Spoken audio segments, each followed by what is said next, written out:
साथ ही पांडवों ने उनके गोधन को भी त्रिगतों से छुड़ा लिया। इसके बाद ही कौरवों ने विराट नगर पर चढ़ाई करके उनकी उत्तर दिशा की गायों को लूटना प्रारंभ कर दिया।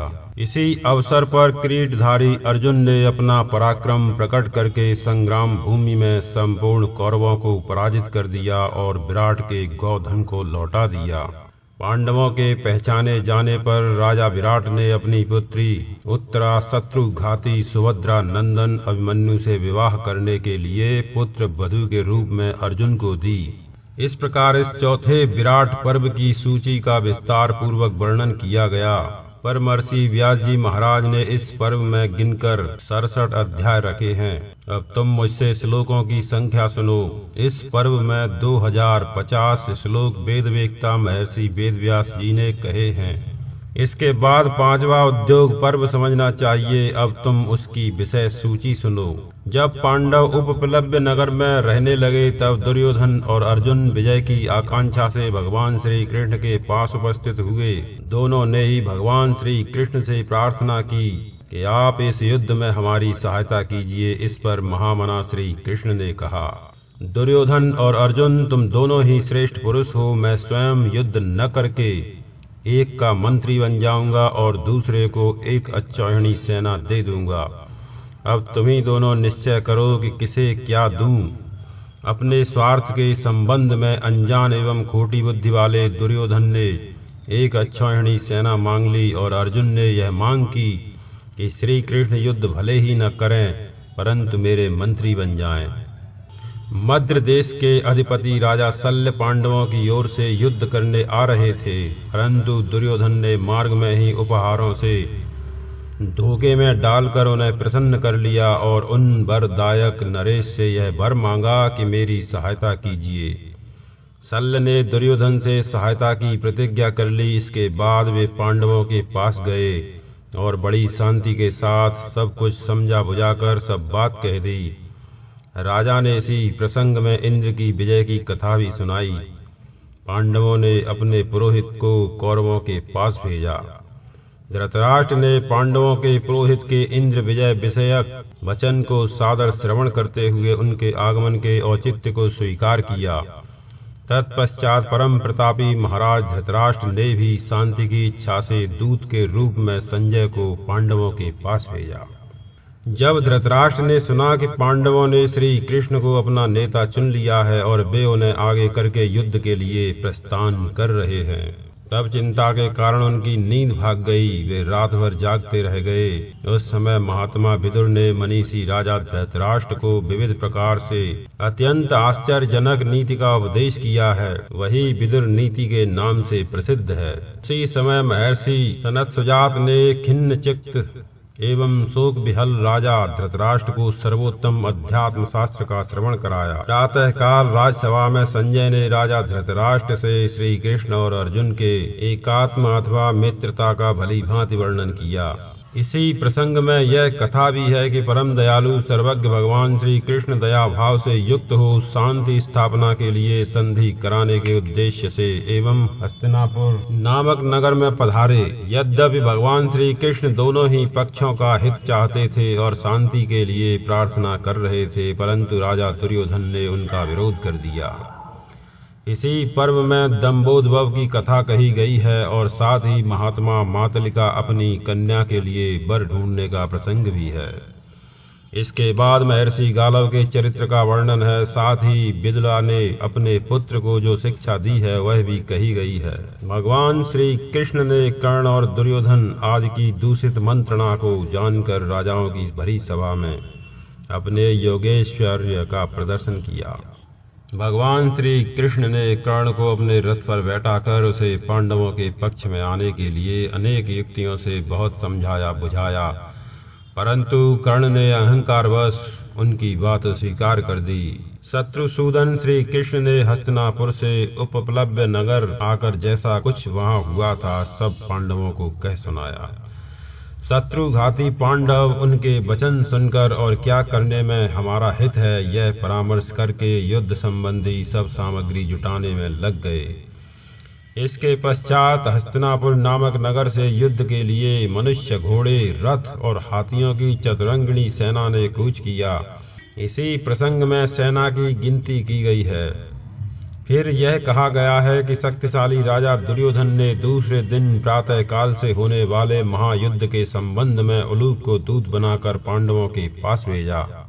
इसके अनंतर इस पर्व में रथी, अतिरथी आदि के स्वरूप का वर्णन तथा अम्बा का उपाख्यान आता है। इस प्रकार महाभारत में उद्योग पर्व 5वां पर्व है और इसमें बहुत से सुंदर सुंदर वृतांत हैं। इस उद्योग पर्व में श्री कृष्ण के द्वारा संधि संदेश और उलूक के विग्रह संदेश का महत्वपूर्ण वर्णन हुआ है। तपोधन महर्षियों विशाल बुद्धि महर्षि व्यास ने इस पर्व में 186 अध्याय रखे हैं और श्लोकों की संख्या 6698 बताई गई है। इसके बाद विचित्र अर्थों से भरे भीष्म पर्व की विषय सूची कही जाती है, जिसमें संजय ने जम्बूद्वीप की रचना संबंधी कथा कही है। इस पर्व में 10 दिनों तक अत्यंत भयंकर घोर युद्ध होने का वर्णन आता है, जिसमें धर्मराज युधिष्ठिर की सेना के अत्यंत दुखी होने की कथा है। इसी युद्ध के प्रारंभ में महातेजस्वी भगवान वासुदेव ने मोक्ष तत्व का ज्ञान कराने वाली युक्तियों द्वारा अर्जुन के मोहजनित शोक संताप का नाश किया था, जो कि भगवत गीता के नाम से प्रसिद्ध है। इसी पर्व में यह कथा भी है कि युधिष्ठिर के हित में संलग्न रहने वाले निर्भय, उदार बुद्धि, अधोक्षज, भक्त वत्सल भगवान श्री कृष्ण अर्जुन की शिथिलता देख शीघ्र ही हाथ में चाबुक लेकर भीष्म को मारने के लिए स्वयं रथ से कूद पड़े और बड़े वेग से दौड़े। साथ ही सब शस्त्रधारियों में श्रेष्ठ गांडीव धनवा अर्जुन को युद्ध भूमि में भगवान श्री कृष्ण ने व्यंग वाक्य के चाबुक से मार्मिक चोट पहुंचाई। तब महाधनुर्धर अर्जुन ने शिखंडी को सामने करके तीखे बाणों से घायल करते हुए भीष्म पितामह को रथ से गिरा दिया। जबकि भीष्म पितामह सरसैया पर शयन करने लगे। महाभारत में यह छठा पर्व विस्तार पूर्वक कहा गया है। वेद के मर्मज्ञ विद्वान श्री कृष्ण द्वैपायन व्यास ने इस भीष्म पर्व में 117 अध्याय रखे हैं। श्लोकों की संख्या 5884 कही गई है। तदनंतर अनेक वृतांतों से पूर्ण अद्भुत द्रोण पर्व की कथा आरंभ होती है, जिसमें परम प्रतापी आचार्य द्रोण के सेनापति पद पर अभिषिक्त होने का वर्णन है। वहीं यह भी कहा गया है कि अस्त्र विद्या के परमाचार्य द्रोण ने दुर्योधन को प्रसन्न करने के लिए बुद्धिमान धर्मराज युधिष्ठिर को पकड़ने की प्रतिज्ञा कर ली।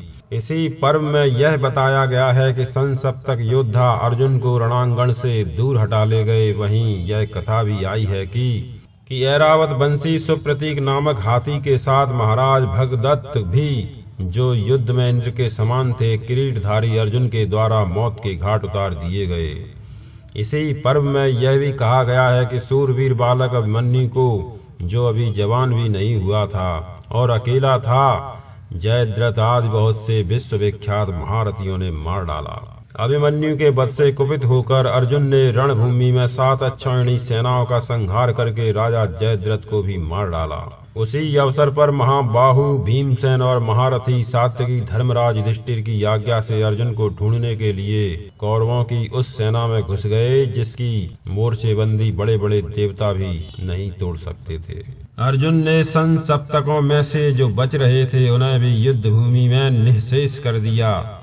महामना संसप्तक वीरों की संख्या 9 करोड़ थी, परंतु किरीटधारी अर्जुन ने आक्रमण करके अकेले ही उन सबको यमलोक भेज दिया। धृतराष्ट्र पुत्र बड़े बड़े पाषाण खंड लेकर युद्ध करने वाले म्लेच्छ सैनिक, सम्रांगण में युद्ध के विचित्र कला कौशल का परिचय देने वाले नारायण नामक गोप, अलम्बुश, श्रतायु, पराक्रमी जलसंध, भूरिश्रवा, विराट, महारथी ध्रुपद तथा घटोत्कच आदि जो बड़े बड़े वीर मारे गए हैं, वह प्रसंग भी इसी पर्व में है। इसी पर्व में यह बात भी आई है कि युद्ध में जब पिता द्रोणाचार्य मार गिराए गए, तब अश्वत्थामा ने भी शत्रुओं के प्रति अमरस में भरकर नारायण नामक भयानक अस्त्र को प्रकट किया था। इसी में आग्नेयास्त्र तथा भगवान रुद्र के उत्तम महात्मा का वर्णन भी किया गया है।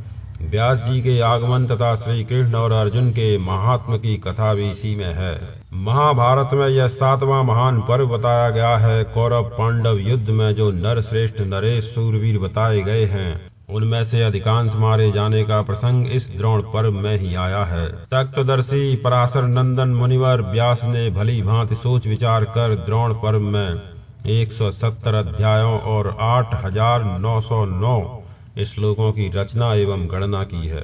इसके बाद अत्यंत अद्भुत कर्ण पर्व का परिचय दिया गया है। इसी में परम बुद्धिमान महाराज शल्य को कर्ण के सारथी बनाने का प्रसंग है। फिर त्रिपुर के संहार की पुराण प्रसिद्ध कथा आई है। युद्ध के लिए जाते समय कर्ण और शल्य में जो कठोर संवाद हुआ है उसका वर्णन भी इसी पर्व में है। तदनंतर हंस और कौए का आक्षेप पूर्ण उपाख्यान है। उसके बाद महात्मा अश्वत्थामा के द्वारा राजा पांड्य के वध की कथा है। फिर दंड सेना और दंड के वध का प्रसंग है। इसी पर्व में कर्ण के साथ युधिष्ठिर के द्वैरथ द्वंद्व युद्ध का वर्णन है, जिसमें कर्ण ने सब धनुर्धर वीरों के देखते देखते धर्मराज युधिष्ठिर के प्राणों को संकट में डाल दिया था। तत्पश्चात युधिष्ठिर और अर्जुन के एक दूसरे के प्रति क्रोध युक्त उद्गार हैं, जहां भगवान श्री कृष्ण अर्जुन को समझा बुझाकर शांत किया है। इसी पर्व में यह बात भी आई है कि भीमसेन ने पहले की हुई प्रतिज्ञा के अनुसार दुशासन का वक्ष स्थल विदीर्ण करके रक्त पिया था। तदनंतर द्वंद्व युद्ध में अर्जुन ने महारथी कर्ण को जो मार गिराया, वह प्रसंग भी कर्ण पर्व में ही है। महाभारत का विचार करने वाले विद्वानों ने इस कर्ण पर्व को 18वां पर्व कहा है। कर्ण पर्व में 69 अध्याय कहे गए हैं और 4,964 श्लोकों का पाठ इस पर्व में किया गया है। तत्पश्चात विचित्र अर्थ युक्त विषयों से भरा हुआ शल्य पर्व कहा गया है। इसी में यह कथा आई है कि जब कौरव सेना के सभी प्रमुख वीर मार दिए गए, तब मद्रराज शल्य सेनापति हुए। वहीं कुमार कार्तिकेय का उपाख्यान और अभिषेक कर्म कहा गया है। साथ ही वहां रथियों के युद्ध का भी विभाग पूर्वक वर्णन किया गया है। शल्य पर्व में ही कुरुकुल के प्रमुख वीरों के विनाश का तथा महात्मा धर्मराज द्वारा शल्य के वध का वर्णन किया गया है। इसी में सहदेव के द्वारा युद्ध में शकुनी के मारे जाने का प्रसंग है। जब अधिक से अधिक कौरव सेना नष्ट हो गई और थोड़ी सी बच रही, तब दुर्योधन सरोवर में प्रवेश करके पानी को स्तंभित कर वहीं विश्राम के लिए बैठ गया। किंतु व्याधों ने भीमसेन से दुर्योधन की यह चेष्टा बतला दी। तब बुद्धिमान धर्मराज के आक्षेप युक्त वचनों से अत्यंत अमर्ष में भरकर धृतराष्ट्र पुत्र दुर्योधन सरोवर से बाहर निकला और उसने भीमसेन के साथ गदा युद्ध किया। ये सब प्रसंग शल्य पर्व में ही हैं। उसी में युद्ध के समय बलराम जी के आगमन की बात कही गई है। इसी प्रसंग में सरस्वती तटवर्ती तीर्थों के पावन महात्म का परिचय दिया गया है। शल्य पर्व में ही भयंकर गदा युद्ध का वर्णन किया गया है, जिसमें युद्ध करते समय भीमसेन ने हठ पूर्वक युद्ध के नियम को भंग करके अपनी भयानक वेगशालिनी गदा से राजा दुर्योधन की दोनों जांघें तोड़ डाली। यह अद्भुत अर्थ से युक्त नवा पर्व बताया गया है। इस पर्व में 59 अध्याय कहे गए हैं, जिसमें बहुत से वृतांतों का वर्णन आया है। अब इसकी श्लोक संख्या कही जाती है। कौरव पांडवों के यश का पोषण करने वाले मुनिवर व्यास ने इस पर्व में 3,220 श्लोकों की रचना की है। इसके पश्चात मैं अत्यंत दारुण सौप्तिक पर्व की सूची बता रहा हूँ, जिसमें पांडवों के चले जाने पर अत्यंत अमर्ष में भरे हुए टूटी जांग वाले राजा दुर्योधन के पास जो खून से लथपथ पड़ा हुआ था, सायंकाल के समय कृतवर्मा, कृपाचार्य और अश्वत्थामा ये 3 महारथी आए। निकट आकर उन्होंने देखा राजा दुर्योधन युद्ध के मुहाने पर इस दुर्दशा में पड़ा था। यह देखकर महारथी अश्वत्थामा को बड़ा क्रोध हुआ और उसने प्रतिज्ञा की कि मैं धृष्टद्युम्न आदि संपूर्ण पांचालों और मंत्रियों सहित समस्त पांडवों का वध किए बिना अपना कवच नहीं उतारूंगा।